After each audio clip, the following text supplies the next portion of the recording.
Julie and Miss Harrington's Geese by Julie Crocker Minassian. One of Julie's neighbours in her little village in the south of England was called Miss Harrington, who, among many other activities, used to play the organ in the local church.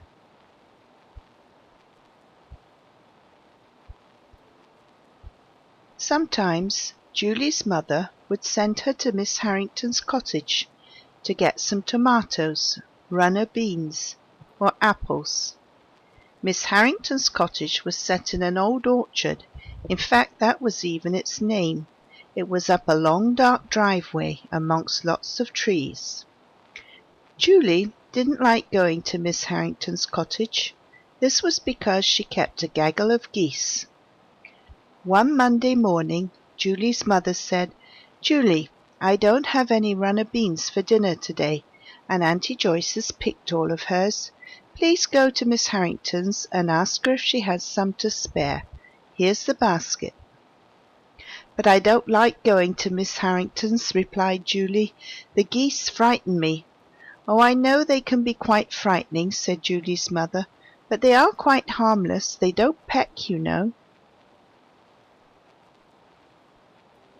So Julie took the basket and walked slowly up the lane towards Miss Harrington's cottage. As she approached the gate, she looked carefully to see if the geese were there.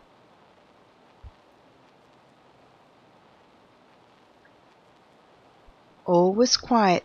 There wasn't a single goose in sight. She quietly opened the gate, went in, and very quietly closed it behind her.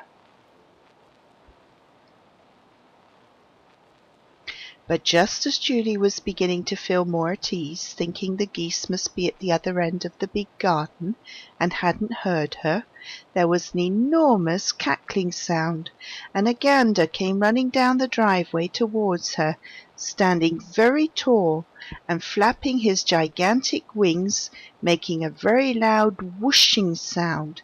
Julie was petrified.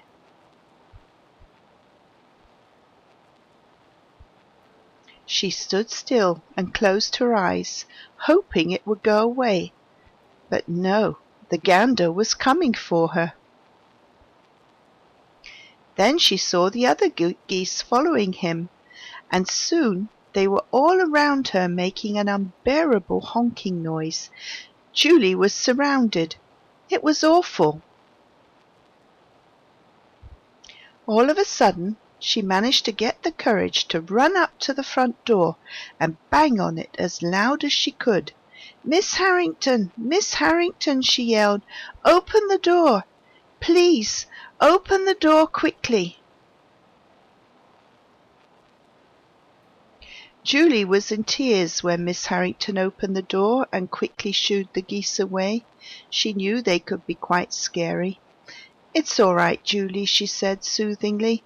"They've gone. Look, they're over there on the grass in front of their hut. They can run very fast and make lots of noise, but they've never pecked anyone." Miss Harrington sat Julie down in the kitchen and gave her a glass of orange juice. "If you'd like to come with me to pick your mother's runner beans, I'll show you why the geese were particularly on guard today," she said.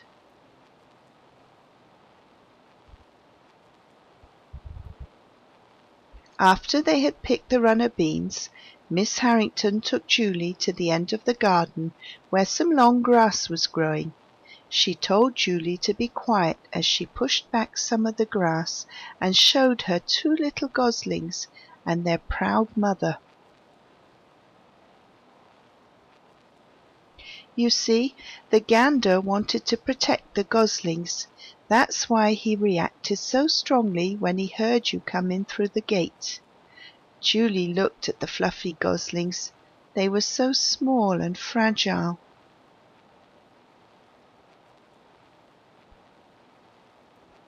Now Julie understood, and she told herself she would try not to be so afraid next time. but secretly she hoped that she wouldn't have to come again soon.